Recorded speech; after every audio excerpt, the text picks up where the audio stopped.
Bonsoir et bienvenue à cette émission parrainée par la Société historique de Montréal, la Société historique de Québec et les éditions Septentrion. Ce soir, nous nous entretenons avec Joanne Burgess, professeure au département d'histoire de l'Université du Québec à Montréal, sur un sujet passionnant. Vous venez de sortir de table, peut-être que vous aurez envie d'y retourner après, puisque notre sujet, c'est le pain dans tous ses états. Le pain industriel, le pain des boulangeries, peut-être plus actuel aussi. Joanne Burgess va nous entretenir de tout ça. Joanne Burgess, bonsoir. Bonsoir, Laurier. Alors, le pain. Le pain, c'est un sujet qui vous passionne depuis plusieurs années, puisque même en travaillant sur les ouvriers du cuir, vous vous intéressez à leur vie. Et leur vie, évidemment, ils consommaient du pain, ces gens-là. On va assister à partir du début novembre jusqu'au début mars à l'Écomusée d'une fière monde à une exposition qui s'intitule « Les promesses du pain ».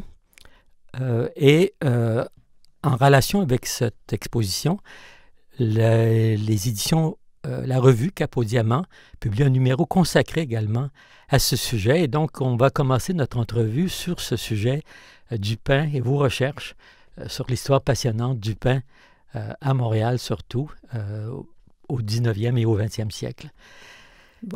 Oui, alors l'histoire du pain, en fait, l'intérêt pour le sujet ou le début de la passion est vraiment lié aux collaborations que j'ai avec l'Écomusée du Fier-Monde depuis fort longtemps, en fait, depuis très, très longtemps maintenant. Et c'est cet intérêt commun que nous avons depuis au moins... je dirais le milieu des années 1990, tourne autour de l'histoire de l'alimentation, parce que l'histoire de l'alimentation permet d'aborder un ensemble d'enjeux liés à la vie sociale, à la vie culturelle, à la vie économique. Et avec l'Écomusée, nous nous sommes intéressés ensemble dans différents projets, successivement à différents produits, différents aliments, pour essayer de comprendre... différentes choses, mais je dirais une question centrale à cause de mes intérêts de recherche à moi, et aussi de la mission de l'Écomusée, qui est un musée qui s'intéresse à l'histoire et au patrimoine industriel, c'est de comprendre comment des produits qui étaient soit des produits agricoles ou des produits artisanaux ou des produits domestiques deviennent des produits industriels. Et donc, après nous être intéressés à différents produits, et aussi, je devrais dire, des secteurs ou des produits qui ont un ancrage dans le quartier centre-sud de Montréal, qui est le lieu d'implantation de l'Écomusée. Et donc, après avoir examiné le lait, puis l'entreprise Raymond, qui s'intéresse aux confitures, aux marinades, etc., pour des raisons, en fait, je ne me rappelle plus comment exactement, mais on s'est dit, mais le pain, c'est un sujet intéressant. C'est un sujet très riche et, en fait, le lait est un produit agricole qui devient un produit industriel. Confiture, marinade, ce sont des produits domestiques. En fait, la ménagère faisait des confitures, etc. Et même si le pain a un passé domestique, quand même, c'est un métier artisanal depuis fort longtemps. Et donc, on s'est dit, mais là, c'est la possibilité d'étudier comment un travail artisanal, un métier artisanal se transforme et de voir comment en fait, la boule... Et aussi, il y a peut-être sans doute un intérêt contemporain pour le pain. Donc, ça fait, je dirais, probablement 5 ou 6 ans qu'on réfléchissait à ce projet et qu'on l'a amorcé, en fait, dans l'année qui a précédé la pandémie. Alors, et donc, cet intérêt pour l'histoire du pain... et dans l'exposition à venir, ce qu'on a appelé des tranches d'histoire du pain, parce que c'est une histoire complexe et donc c'est pas toute l'histoire, mais de cibler certaines facettes et aussi de se doter d'une équipe, en fait, de réunir autour du projet des personnes ayant des expertises complémentaires aux nôtres, ce qui permet d'explorer différentes facettes. Donc, il y a un projet avec déjà l'idée qu'il y aurait une expo et dans on pourrait dire troisième temps, cette idée qui a été soumise à Cap au Diamant d'en faire un numéro de la revue avec certains collaborateurs de notre projet, mais en élargissant au-delà de Montréal pour intégrer d'autres perspectives sur l'histoire du pain québécois. On reviendra aux collaborateurs dans quelques instants. Donc, c'est un peu un projet sur la constitution même de Montréal, c'est-à-dire le passage de Montréal, une petite ville, une série de bourgs, mais qui, avec la venue justement de toute cette immigration rurale, s'urbanise, devient la grande métropole, devient la capitale et a besoin évidemment de plus d'aliments et donc de ces usines à pain, de ces industries qui vont faire du pain. Donc on voit à travers votre exposition ce passage du pain fait à la maison, du pain domestique, au pain industriel. Ben, en fait, oui et non, parce que je dirais, je pense en milieu urbain, même à l'époque de la Nouvelle-France, en fait, le métier de boulanger est un métier urbain important, bon, villageois aussi, mais certainement un métier urbain. Et donc, faire du pain, et comme on consommait beaucoup de pain, c'est un élément vraiment fondamental dans le régime alimentaire, en milieu rural, mais aussi en milieu urbain. Et donc, ça prenait quand même une quantité importante de pain. Et donc, et aussi, bon, ça prenait quand même une certaine expertise pour faire le pain, et c'était exigeant en termes de temps, à une époque où finalement les tâches ménagères étaient aussi très exigeantes. Et donc, il y avait certainement une certaine production de pain domestique, mais c'était principalement un produit fabriqué par des boulangers. Et donc, la transition principale en milieu urbain, pour nous, c'était de comprendre comment la petite boulangerie artisanale se transforme, perdure, mais ensuite va être marginalisée par des boulangeries industrielles organisées sur des bases différentes, avec une échelle, puis aussi avec une évolution technologique qui va transformer de manière assez importante le pain lui-même. Mais je pense que ce qui est intéressant, en tout cas ce qu'on essaie de comprendre et d'étudier, c'est de comprendre pourquoi, néanmoins, certainement jusqu'à la Deuxième Guerre mondiale, fin des années 1930, la petite boulangerie, qui fonctionne vraiment à petite échelle, va perdurer assez longtemps et cohabiter avec la grande boulangerie. Et industriel, et dans un sens, Montréal est une ville exceptionnelle au Québec parce qu'il y a à Montréal une implantation très importante de grandes boulangeries industrielles, dont le Pain Moderne canadien, qui est une boulangerie que j'ai essayé d'étudier un peu dont j'ai tenté d'approfondir un peu plus l'histoire. C'est ça. Donc, vous vous intéressez à cette boulangerie industrielle, le Pain Moderne canadien de Montréal. Est-ce que c'est un cas exceptionnel où il y avait de la compétition? Est-ce que c'est la plus grande boulangerie de l'époque ou cette étude de cas-là permettait de comprendre un ensemble de phénomènes? En fait, honnêtement, je ne sais pas si elle était la plus grande de l'époque. Je ne sais pas si on a les données qui nous permettraient de le dire exactement. Elle s'inscrit dans sa création est typique d'une tendance ou témoigne d'une tendance qui caractérise la fin des années 1920. Et donc, ses caractéristiques au niveau de comment dire? À certains égards, elle est typique d'un mouvement qui se manifeste à ce moment-là. Et ce mouvement-là, c'est l'investissement par des grandes minoteries canadiennes dans le secteur de la boulangerie. Et donc, les boulangeries industrielles, les boulangeries les plus importantes en termes de production, en termes d'investissement en capital, en termes de stratégie de marketing, de ressources, sont des boulangeries qui presque toutes appartiennent à des grandes minoteries. Donc, le Pain Moderne s'inscrit dans ce mouvement-là, dans cette mouvance-là.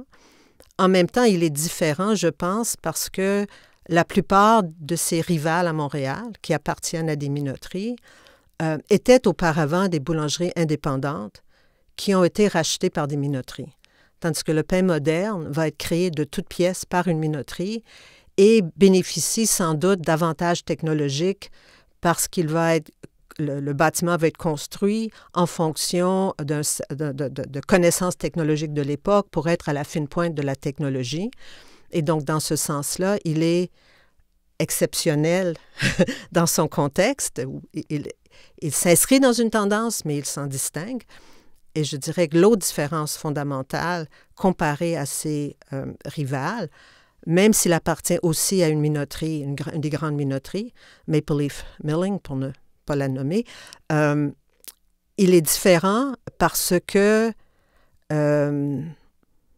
il est peut-être le projet le plus ambitieux ou la tentative la plus ambitieuse de ces grandes minoteries de s'implanter en milieu francophone montréalais, tandis qu'auparavant, la plupart, pas toutes, mais la plupart des boulangeries appartenant à des grandes minoteries étaient des boulangeries qui étaient implantées plutôt dans le centre-ouest montréalais et plutôt des boulangeries certainement, les premières boulangeries acquises par les grandes minoteries étaient des boulangeries qui avaient auparavant été indépendantes, propriété de capitalistes, si on veut, ou de boulangers, de familles boulangères anglophones. Et le pain moderne, c'est vraiment une tentative pour les minoteries beaucoup plus, je dirais, une tentative beaucoup plus agressive de s'approprier une part du marché francophone de Montréal. Donc, l'objectif aussi, c'était de trouver un débouché pour leurs produits parce qu'autrement, ils étaient obligés de vendre à ces petits boulangers artisanaux ou à leurs compétiteurs, finalement, à d'autres boulangeries. Les minoteries. Oui. Ben, en fait, pour les minoteries, le contexte, je dirais, des années 1920, après la Première Guerre mondiale, les grandes il y a un mouvement de concentration. Il y a 4 grandes minoteries au Canada. Il y en a des minoteries indépendantes, en fait, qui sont moins dominantes, mais il y en a 4 grandes. Et ces minoteries avaient beaucoup investi pendant la Première Guerre mondiale, immédiatement après la Première Guerre mondiale, puisque les sources d'approvisionnement européennes et certaines chaînes d'approvisionnement internationales étaient évidemment bouleversées par la guerre. Et après la Première Guerre mondiale, avant que l'agriculture européenne se réorganise et que la production redémarre de manière substantielle, il y avait une très forte demande pour le blé sur les marchés internationaux. Donc, il y a un investissement très important des minoteries pour accroître leur capacité de production. Et rendu au milieu des années 1920, ce marché international va être en déclin, relatif en tout cas. Et donc, pour les minoteries, la question, c'est comment s'assurer de déboucher pour leur farine. Et donc, chacune de ces grandes minoteries va voir dans la création de boulangeries ou l'acquisition de boulangeries une façon de s'assurer d'un certain marché domestique pour leur farine. Parce qu'une boulangerie indépendante, une petite boulangerie, peut acheter sa farine n'importe où, en fait, ou auprès de plusieurs fournisseurs potentiels. Et si la boulangerie appartient à une minoterie, bien forcément, c'est une clientèle captive. Donc, ce sont des stratégies, je dirais, typiques du capitalisme industriel de l'époque, où on voit une stratégie, en fait, les diverses minoteries vont s'orienter vers la même stratégie en même temps. Et comme Montréal est la métropole canadienne, un très, très grand marché urbain, donc Montréal va être une cible, bon, pas la seule. Ils vont évidemment aussi avoir des boulangeries intégrées à ces réseaux des grandes minoteries à Toronto, à Ottawa, Winnipeg, un peu à Québec, mais très peu. Vraiment, c'est vraiment surtout Montréal au Québec qui est le terrain privilégié pour ces investissements. Donc oui, l'idée, c'est si on est propriétaire de boulangeries et de plusieurs boulangeries, et si ces boulangeries réussissent à acquérir une part plus grande du marché, puis éventuellement à partir de Montréal aussi étendre leur réseau de distribution jusqu'à Trois-Rivières ou la grande périphérie, on est constamment en train d'augmenter le marché potentiel pour la farine. Bon, c'est sûr qu'on va aussi vendre la farine, que ce soit la farine Five Roses ou d'autres types de farine au Ogilvy. On va essayer de vendre aussi aux ménagères et faire la promotion par d'autres moyens, mais c'est peu de choses comparé au potentiel des boulangeries comme voilà. Marché. Oui. Le pain moderne est inauguré en 1930. Et quand on entend cette date-là, on pense crise économique. Donc, la minoterie avait les capitaux suffisants pour investir dans la construction d'une usine et tout l'équipement nécessaire pour créer cette industrie? En fait, le projet va naître avant 1930. Donc l'inauguration de l'usine, c'est à l'automne 1930, mais la construction va commencer en 29. L'acquisition d'un terrain vacant, en fait, j'imagine toute la réflexion sur la mise en place de la structure corporative, quel est l'emplacement, qui va être l'architecte, la conception du bâtiment, les permis, etc., commence avant le crash, en fait, avant le crash. Et j'imagine, en tout cas, c'est pas quelque chose que j'ai étudié de manière précise, mais j'imagine que dans le contexte de la crise économique, le pain va, dans la mesure où le pain est un produit qui est important dans le régime alimentaire, mais où, quand on a des revenus plus élevés, on va avoir tendance à réduire la consommation de pain et consommer davantage de viande ou d'autres produits, que dans un contexte économique difficile, le pain va vraisemblablement occuper une place plus grande dans le régime alimentaire. Donc, c'est peut-être... je dirais, c'est pas comme produire du caviar pendant la crise. Il y a quand même un marché potentiel plus grand. Et je pense aussi, certainement pour l'entreprise, pour le pain moderne, pour les propriétaires du pain moderne, on est conscient, ils sont sans doute très conscients du fait qu'il y a énormément de petites boulangeries indépendantes qui desservent l'Est montréalais et la banlieue montréalaise, et donc un potentiel d'occuper, de convaincre des clients, de remplacer, en fait, des stratégies qui cherchent à convaincre les clients de remplacer le pain qu'ils achètent de leur petite boulangerie ou du boulanger qui vient livrer chez eux par du pain industriel, d'où une stratégie de marketing pour mettre en valeur leur pain et essayer de montrer qu'il est plus moderne et supérieur au pain artisanal, traditionnel, en quelque sorte. Donc, pour nous situer, où était située cette usine? Le pain moderne canadien était situé... En fait, le bâtiment est encore là à Montréal. Il était situé sur l'avenue Papineau, au sud de Sherbrooke, du côté ouest de la rue, sur un terrain qui était vacant. Il faut se rappeler que finalement, Papineau, au sud de Sherbrooke, était... en fait, il y avait plusieurs usines qui étaient situées sur Papineau, évidemment pas des grands, pas de la sidérurgie ou de l'industrie lourde, mais quand même dans le secteur alimentaire, par exemple, il y avait d'autres. Il y avait une laiterie importante un peu plus au sud. Il y avait d'autres entreprises. Il y avait une imprimerie, l'imprimerie Eugène Doucet, qui était de l'autre côté de la rue. Donc, souvent des bâtiments qui ont pu être convertis ensuite en condos ou à d'autres vocations à cause de leurs caractéristiques. Donc, c'est dans ce secteur-là. Donc, au cœur du centre-sud, en fait. Le fait d'associer le mot pain, qui est justement un aliment traditionnel, qui a une longue tradition, au mot moderne, ajoute quelque chose, et vous insistez dans votre article sur justement la question de l'hygiène. Oui. L'importance de présenter ce pain comme étant un pain hygiénique. En quoi est-ce que c'est important de greffer cette notion-là au mot pain à ce moment-là de l'évolution de la consommation alimentaire? Bien, je pense c'est intéressant parce que la question de l'hygiène, l'argument de vente autour de l'hygiène est un argument de vente qu'on voit dans d'autres secteurs industriels aussi dans les années 1920. Je pense que ça s'inscrit dans un certain malaise, en fait, des consommateurs qui se manifestent.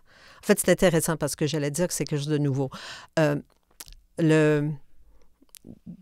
Déjà, avant l'industrialisation dans le secteur alimentaire, il y a une longue tradition de méfiance face à certains produits devant le risque, finalement, de contamination ou de fraude. Et donc, au 19e siècle, on voit souvent dans la presse, dans les journaux, des articles où on va souvent de façon humoristique, dire, mais finalement, est-ce qu'on peut vraiment se fier au boucher? Est-ce qu'on peut se fier à notre laitier? Qu'est-ce que le boulanger ajoute à son pain? Bon, etc. Et ensuite, évidemment, avec les préoccupations liées à la découverte des bactéries, il y a cette idée que non seulement il y a la fraude, mais il y a aussi des risques de contamination. Donc, dans les années, donc après la Première Guerre mondiale, dans les années 20, on voit beaucoup d'entreprises dans différents secteurs. C'est intéressant dans le tabac, dans l'industrie du cigare, on voit aussi, parce qu'il y a cette idée, des gens manipulent un produit, et donc il y a des risques de contamination quand on roule le cigare, ou quand on, etc. Et donc, il y a cette idée que on veut essayer de dire, mais tout est fait dans un environnement hygiénique, l'espace est propre, et dans le cas du pain moderne, évidemment, un des grands arguments de vente, c'est aucune main humaine ne va toucher à ce pain entre le moment où les ingrédients rentrent dans une machine qui va combiner les éléments, une espèce de mélaxeur, puis ensuite pétrir. Et tout au long de la chaîne, il y a des machines, il y a une chaîne, et à la fin, finalement, le pain va être emballé dans du cellophane. Le pain n'est pas encore vendu tranché en 1929, donc il est emballé.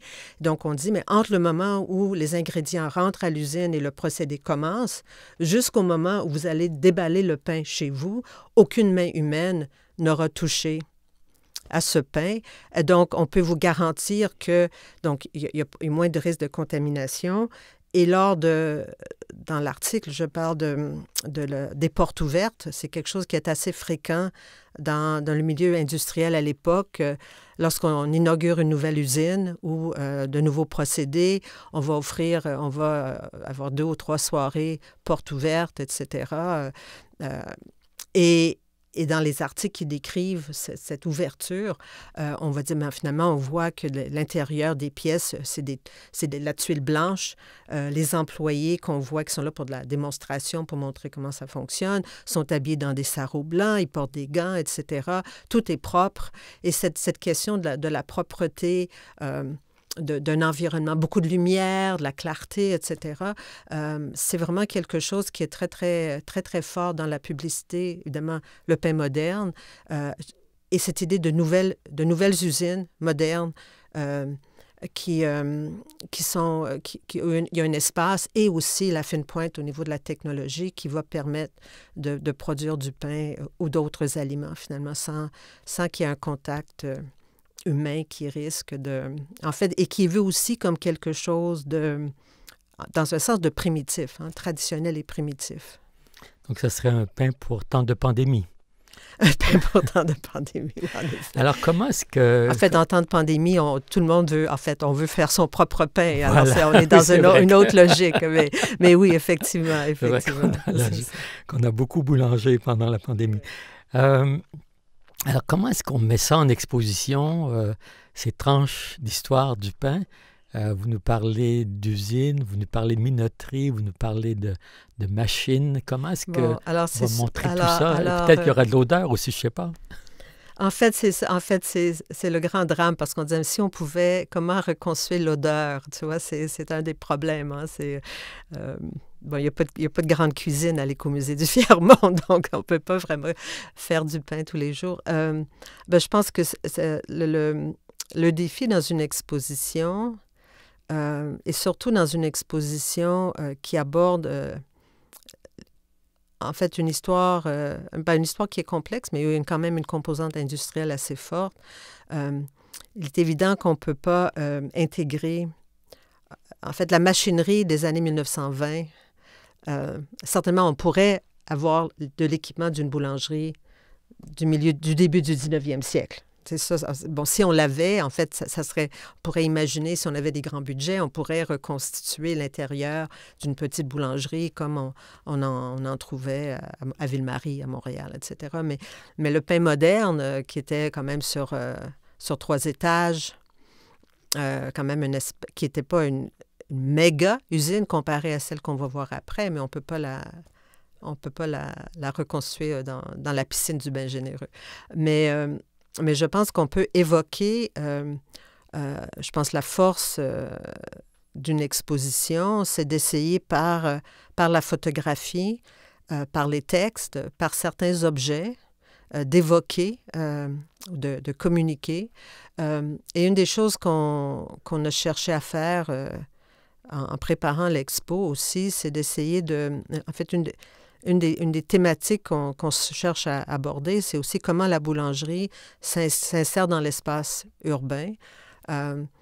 Et d'essayer de voir comment, si je parle des boulangeries qui appartiennent à des minoteries, de pouvoir représenter finalement, mais en fait, quand on a une carte de Montréal à la fin des années 20, début des années 30, on voit, et si on voit une douzaine de ces boulangeries, je pense que ça nous permet d'avoir une idée, d'imaginer un peu plus ce qu'elles étaient ou où elles étaient. Et on a l'avantage, pour certaines époques, surtout au moment où ces boulangeries, en fait, les grandes boulangeries sont en train de...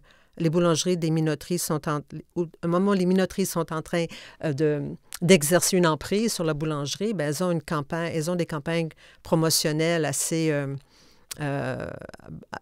colorées dans les grands quotidiens de l'époque. Plus tard, une fois qu'elles sont assurées de leur place, bien, la publicité devient moins abondante. Mais je pense qu'il y a une publicité qui est très belle, très parlante. Et je pense aussi, une des choses qu'on cherche à faire dans l'exposition, c'est donc, je dirais, de parler de la transformation industrielle, de parler aussi de l'ancrage dans l'espace urbain, d'évoquer des parcours de certaines boulangeries plus petites qui ont survécu ou qui ont duré un certain temps. Aussi, par un des membres de l'équipe qui a travaillé avec nous sur le projet, qui travaille encore avec nous, c'est d'essayer aussi d'évoquer les représentations du pain et de la boulangerie dans la littérature ou dans l'iconographie. Et donc, une des choses qui nous intéresse beaucoup, c'est ce contraste entre la vision romantique du four à pain dans les campagnes, ces représentations de la fermière près de la Malbaie ou l'île d'Orléans ou le bas du fleuve, avec, une espèce de vision très, très romantique, avec finalement la réalité montréalaise du pain industriel. Et donc, il y a et je pense dans la littérature, dans les manuels scolaires, dans la publicité aussi dans la publicité des entreprises modernes, c'est vraiment intéressant de voir une représentation idéalisée du monde rural qu'on associe au pain. Donc je pense qu'il y a moyen de jouer de différentes façons et d'avoir certains artefacts, certains objets et certaines photographies qui sont magnifiques, en tout cas que je trouve magnifiques. Et, donc je pense que c'est comme ça qu'on essaie de raconter une histoire à travers une exposition, c'est d'essayer de sensibiliser ou de voir autrement. Puis évidemment, une des choses qu'on veut faire aussi dans l'expo, c'est comme un nous, même si ce n'est pas mes recherches à moi, c'est quand même réfléchir sur ce retour maintenant d'une valorisation du pain artisanal, du pain au levain, etc. Et donc, en fait, c'est intéressant de voir comment le triomphe du pain industriel moderne, en fait, était un triomphe qui est maintenant certainement remis en fait, peut-être pas aussi complet qu'il le semblait en 1960. Mm-hmm. Oui, c'est ça, parce que le nombre de boulangeries artisanales qui ont été créées au cours des 10 dernières années est tout à fait phénoménal. Oui, tout à fait. Et donc, dans ce sens-là, l'exposition donne un profil historique à toute cette activité actuelle. Et donc, en complément ou en rapport direct avec cette exposition, il y a le numéro de Cap au Diamant qui sort au mois d'octobre également, qui a son dossier thématique sur le pain. Et on voit un certain nombre de collaborateurs, de gens qui ont travaillé avec vous plusieurs fois dans le temps. Je pense à Alain Gély ou à Éric Giroux, qui écrivent également des articles dans ce numéro. Je sais que je ne crois que c'est vous qui l'avez dirigé, mais comment est-ce que ce numéro est complémentaire ou justement permet au lecteur ou au visiteur d'ajouter un élément à cette exposition? Je dirais en fait, Éric Giroux et moi avons soumis une proposition à Cap-au-Diamant.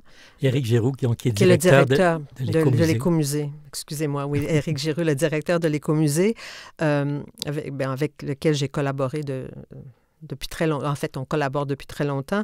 Et donc, la proposition, Cap-au-Diamant avait, dans le passé, fait un numéro sur le pain, il y a quand même assez longtemps, il me semble à la fin des années 90, au tout tournant du 21e siècle, qui était à ce moment-là lié à une exposition qui avait eu lieu à Pointe-à-Calière, qui abordait davantage la question du pain comme témoin de la diversité ethnoculturelle. On était dans une perspective, donc comment le pain peut exprimer l'identité et comment, là encore, Montréal est un lieu de rencontre de différentes cultures et de différentes formes de pain.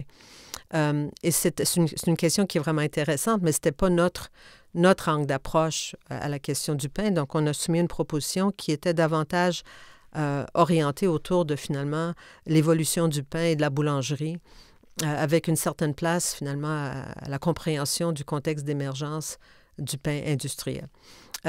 Et donc, nous avions soumis une proposition. Et déjà, à ce moment-là, en discutant du contenu potentiel, on avait évoqué des contributions de membres de l'équipe qui travaillaient avec nous en amont de cette réflexion pour mener à une exposition sur le pain.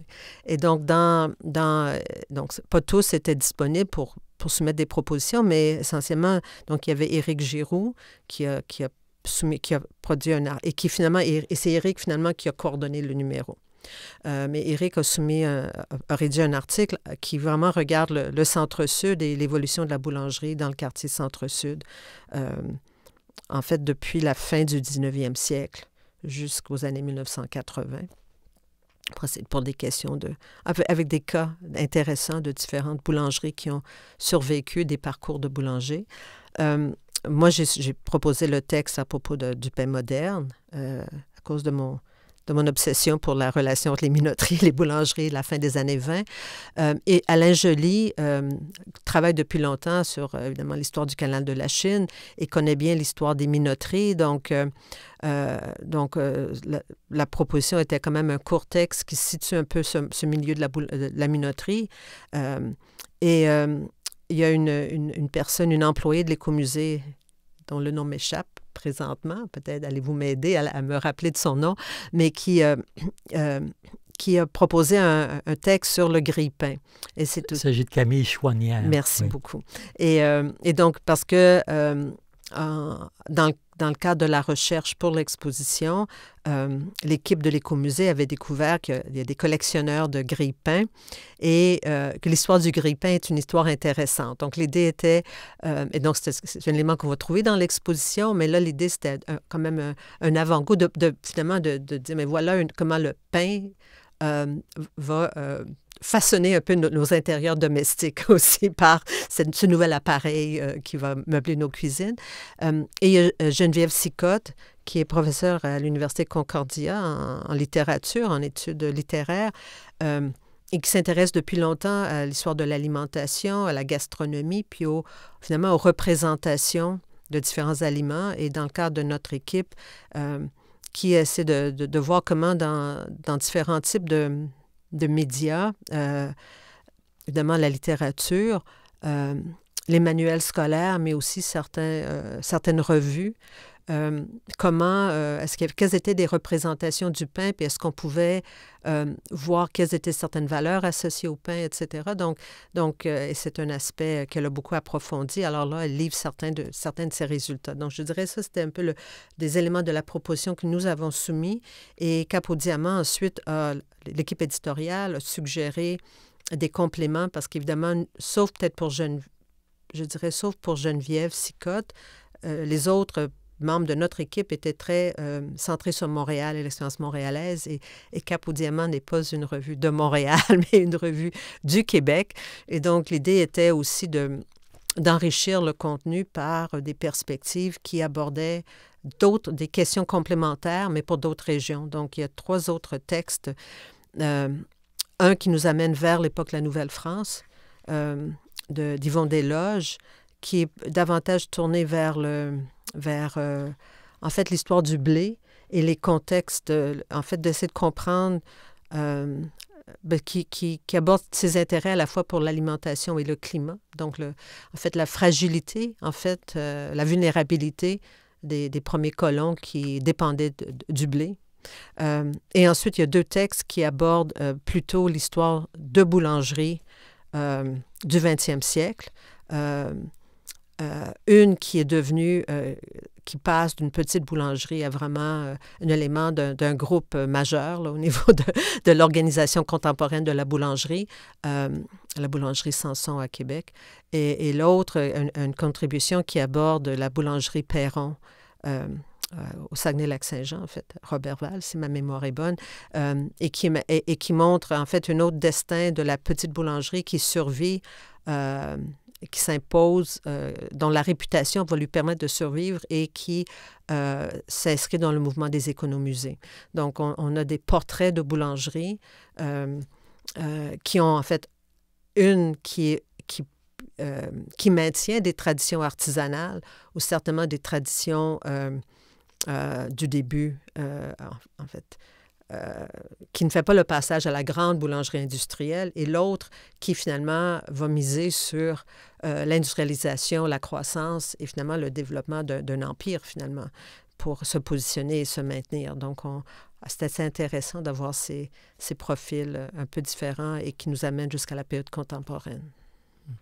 On trouve dans ce sujet, dont vous l'avez évoqué en début d'entretien, cet intérêt pour le lien entre la nourriture et l'industrie.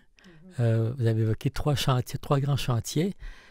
C'est particulièrement intéressant et je pense que en fait, ça caractérise une bonne partie de votre parcours, cette concentration sur comment on se nourrit, mais à partir justement loin de la ferme, loin du potager, mais à partir du produit industriel. Comment est-ce que vous avez fait comment s'est développé cet intérêt finalement pour cette combinaison de ce qu'on trouve sur la table, mais d'où ça provient finalement de l'usine? Je pense que en tout cas, mes intérêts de recherche, je pense que c'était, en fait, il y a ce cliché, hein, continuité, changement. Donc, je dirais la continuité dans ces chantiers de recherche et dans d'autres, c'est vraiment quand même, il y a un intérêt pour l'histoire économique et sociale qui est lié probablement en partie à ma formation, puisque j'ai fait un premier cycle en sciences économiques et mon introduction vraiment universitaire à l'histoire, c'est à travers l'histoire économique. Et donc, c'était mon intérêt à la fin de mon bac et ensuite à la maîtrise et même au doctorat dans une certaine mesure. Donc, je pense que les phénomènes, l'histoire et les questions liées à l'évolution de la production, mais je dirais aussi de comment un produit devient un produit industriel, c'est une question qui m'a intéressée, je dirais, d'abord avec ma maîtrise et mon doctorat qui portait sur l'industrie de la chaussure, donc qui n'a rien à voir avec l'alimentation, mais qui s'intéressait au procédé de fabrication, à la transmission des savoirs, à l'organisation du travail, essayer de comprendre comment ça fonctionne, cet univers-là, comment se transforme-t-il, comment peut-on, avec quel genre de sources peut-on comprendre comment il s'est transformé. Et donc, j'étais vraiment très fin 18e, début 19e, milieu 19e siècle, dans mes intérêts de recherche. Et ce qui a ensuite, je pense, amené un changement vers la période plus contemporaine, c'est mes intérêts, mes collaborations avec l'écomusée qui m'ont amené à m'intéresser au patrimoine industriel et donc à l'histoire industrielle plus récente. Et quand j'ai commencé à travailler avec l'écomusée sur des projets, le lait, le pain, Raymond, etc., la question de comment, ce qui me fascinait au début, c'était comment, avec le lait notamment, c'est comment réfléchir à l'industrialisation d'un produit qui n'était pas un produit artisanal.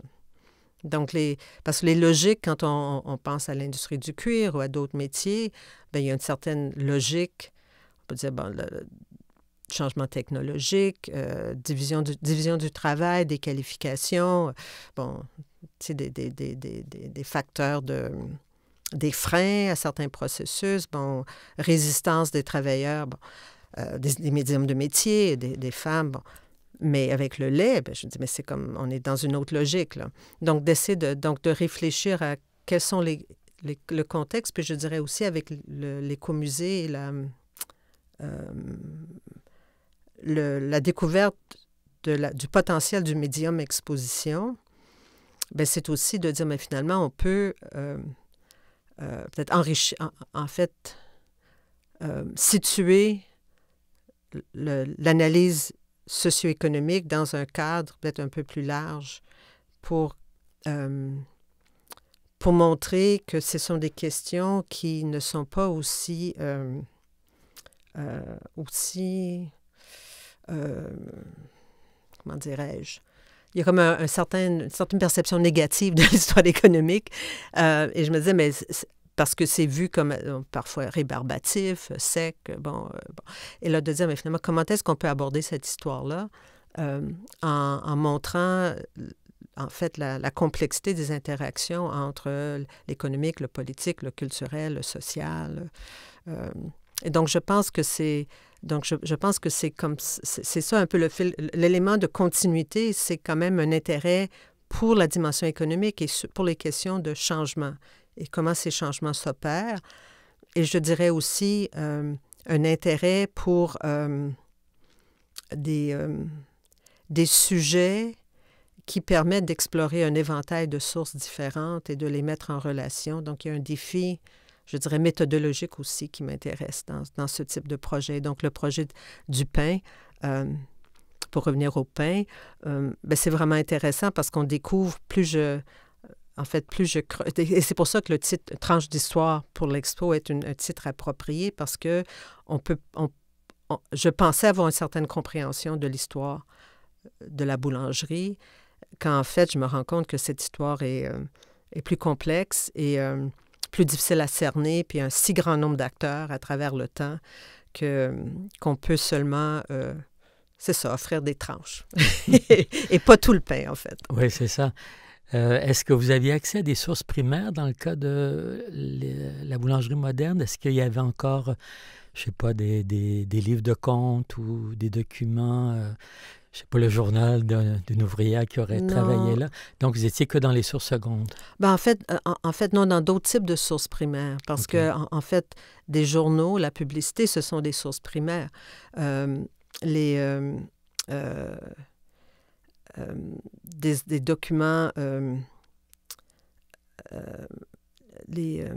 des plans, en fait, des documents liés au permis de construction, des plans de l'entreprise, ce sont aussi des sources premières. Je ne l'ai pas fait encore, c'est quelque chose qu'il faudra faire, mais je n'ai pas eu le temps encore. Certainement, les conventions de travail. En fait, il y a tout le volet de la syndicalisation qui peut aussi fournir des renseignements, surtout sur l'évolution après la Deuxième Guerre mondiale. Il y a aussi, en fait, comme le pain moderne canadien appartenait à Maple Leaf, bon, il est possible qu'il y ait des archives à quelque part au sein de Maple Leaf.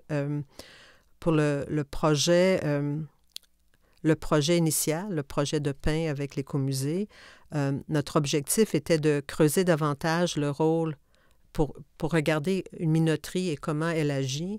Notre objectif était d'étudier Ogilvy Flour Mills, qui a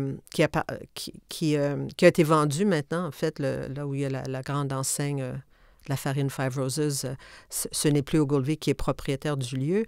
Mais ce qui est très bien, c'est quand Ogilvy, au moment où elle était vendue, alors je ne sais pas si c'est les nouveaux acheteurs ou c'est au moment de la vente, mais les archives ont été déposées à Winnipeg. dans des archives universitaires, parce qu'Ogilvy avait, à l'origine, une entreprise montréalaise, mais elle avait des investissements extrêmement importants dans l'Ouest canadien. Et donc, les archives sont là et ce sont des archives extrêmement riches.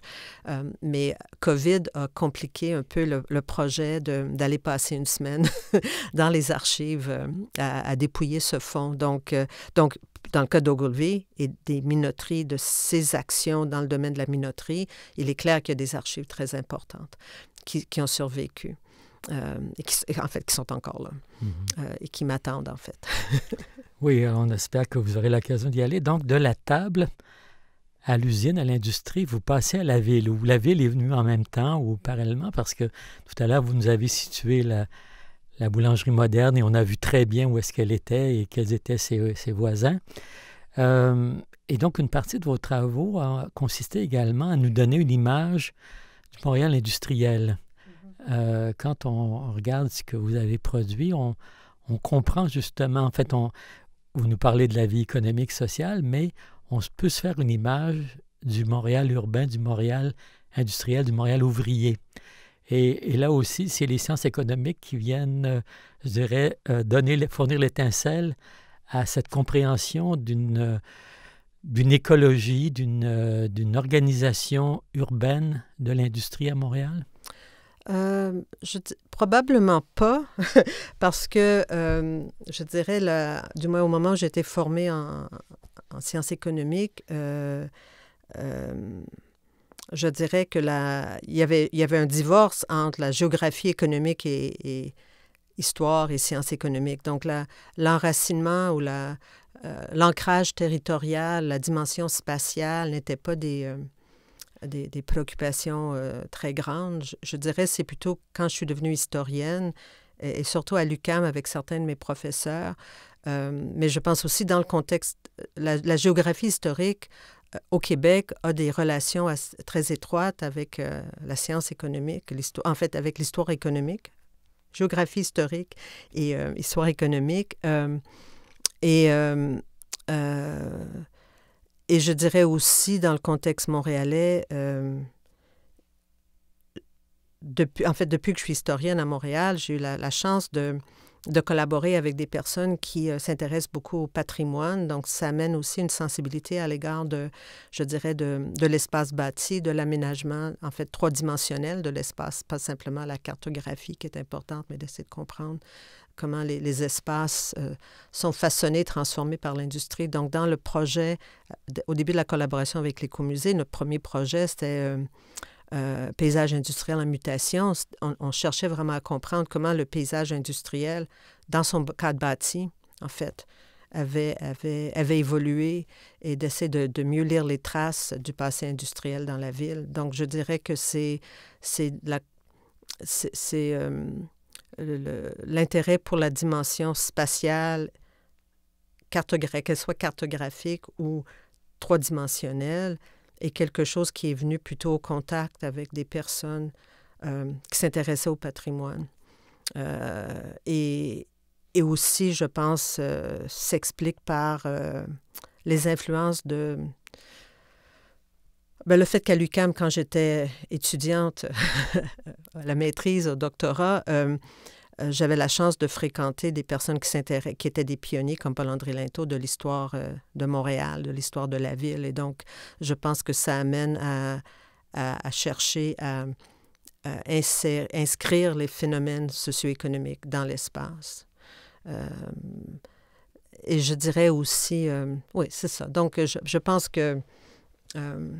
et ça dépend des projets et des sources dont on dispose, ou des fois des détours d'un projet de recherche. Donc, le projet du pain est un peu différent, peut-être à cause du temps, mais les projets sur le lait avec l'Écomusée ou les projets à propos d'Alphonse Raymond, surtout le projet du lait, nous avons réalisé plusieurs entrevues avec des anciens de l'entreprise et donc de l'industrie, et donc ça permet d'avoir une sensibilité plus grande à propos de... Mais en fait, ça donne accès, quand on parle de sources premières, c'est des sources extrêmement riches. Donc pour le pain, on n'a pas... en fait, il y a des choses qu'on souhaitait faire, mais là encore, la pandémie un peu compliquée.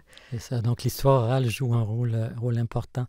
On remarque également dans vos travaux que vous êtes souvent associé à des institutions muséales, Parc Canada, Pointe-à-Calière, l'Écomusée du Tiers-Monde, qui est un peu peut-être l'épine dorsale. C'est assez rare qu'on voit les historiens fréquenter ce monde-là.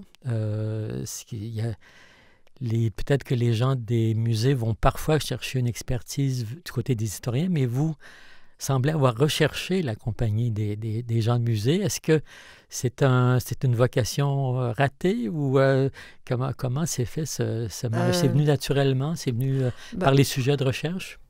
Je dirais que c'est venu d'abord. Je pense que à l'origine, c'est une possibilité que l'UQAM offrait parce qu'à l'UQAM, depuis presque les débuts, peut-être même les débuts, il y a quelque chose qui s'appelle le service aux collectivités, qui est une instance qui cherche à favoriser des collaborations entre le milieu universitaire et la communauté. Et le service aux collectivités avait établi des relations avec l'Écomusée du Tiers-Monde, qui n'était pas encore un musée reconnu à l'époque, qui était plutôt un organisme communautaire, un acteur communautaire. Et donc, il y a des relations, puis il y a eu en fait un projet où on a sollicité des historiens. Un peu par hasard, je me suis retrouvée, justement à cause de mes intérêts de recherche antérieure, associée j'ai comme eu l'occasion de collaborer. Et je pense que cette première expérience a été vraiment très agréable. Et de là est né le projet qui a mené à Paysage industriel en mutation, qui a été une des expositions inaugurales de l'Écomusée au milieu des années 90. Et donc, je pense que si on a une expérience positive, c'est très bien.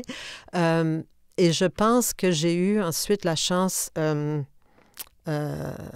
moins à cause du service aux collectivités. Puis là, des fois, on ne se rappelle plus comment. Honnêtement, je ne me rappelle plus, mais j'ai eu l'occasion de collaborer avec le musée McCord sur quelques projets.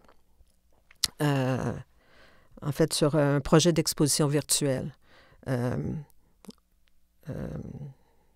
C'est ça. Sur le graveur Walker? Non, c'est un projet. Comment ça s'appelait? C'était Deux quotidiens se rencontrent. Et donc, je dirais, il y a eu comme ces expériences de collaboration qui ensuite, et c'est comme si une fois qu'on a eu certaines expériences, ensuite j'ai eu, c'est ça, honnêtement, je ne me rappelle plus comment, mais je sais qu'à partir des années 90 et du tournant des années 2000, j'ai commencé à voir, j'ai pu collaborer avec le Centre d'histoire de Montréal sur un projet, j'ai pu collaborer avec, en fait, ce qui était la Société de développement de Montréal à l'époque, autour du projet pour la documentation de bâtiments de bâtiments patrimoniaux du vieux Montréal. Donc, je pense qu'à partir du moment où on a des expériences positives, puis je dirais aussi que ça m'a... En fait, je pense que des choses si on développe... On a des expériences qui sont positives, mais aussi on prend plaisir à faire des choses et on voit le potentiel stimulant et peut-être... et je pense que c'est pour ça, en fait, que ça s'est développé et que ça a pris de plus en plus d'importance dans ma carrière. Bien, je vous souhaite encore beaucoup de projets aussi stimulants, Joanne Burgess. Merci et bonne suite de soirée. Merci, Laurier.